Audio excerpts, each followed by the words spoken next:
নমস্কার বন্ধুরা, দীপাস কিচেনে আপনাদের সবাইকে স্বাগত। আজকে আমি ডিমের চপ করব। ডিমটা সেদ্ধ করে আমি এইভাবে কেটে নিয়েছি, গোল গোল করে, এরকম গোল গোল করে কেটে নিয়েছি। এটার মধ্যে বেসন নিয়ে নিয়েছি আর অল্প করে একটু কর্নফ্লাওয়ার নিয়ে নিয়েছি। একটু লঙ্কার গুঁড়ো দিয়ে দিচ্ছি ঝালের জন্য, একটু হলুদ দিয়ে দিলাম, অল্প একটু গোলমরিচ দিয়ে দিচ্ছি, ভেজে গুঁড়িয়ে রেখেছিলাম আমি। একটুখানি চাট মশলা দিয়ে দিলাম, একটু নুন দিয়ে দিলাম স্বাদ অনুযায়ী। মিশিয়ে নেব।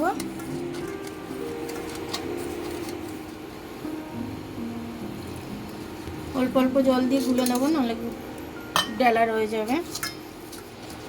ব্যাটারের ঘনত্বটা এরকম রেখেছি আমি।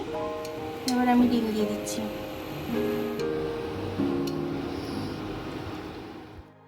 এরকমভাবে ব্যাটার লাগিয়ে একটা একটা করে আমি ছেড়ে দেবো।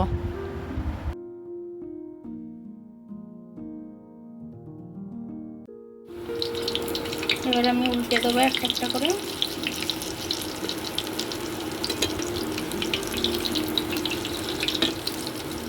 এগুলো ভাজা হয়ে গেছে আমার। এখন আমার বিকেলের স্ন্যাক্সটাও খুব ভালো করে রেডি হয়ে গেছে।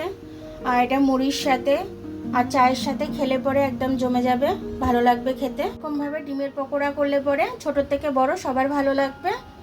ডিমগুলো আগে থেকে একটু সেদ্ধ করে রেখে দিলেই কোনো অসুবিধা নেই, বিকেলবেলা ফট করে বানালেই হয়ে যাবে। মুড়ি দিয়ে খেতে খুব ভালো লাগবে, শুধু মুখে খেতেও খুব ভালো লাগবে, সস দিয়েও ভালো লাগবে।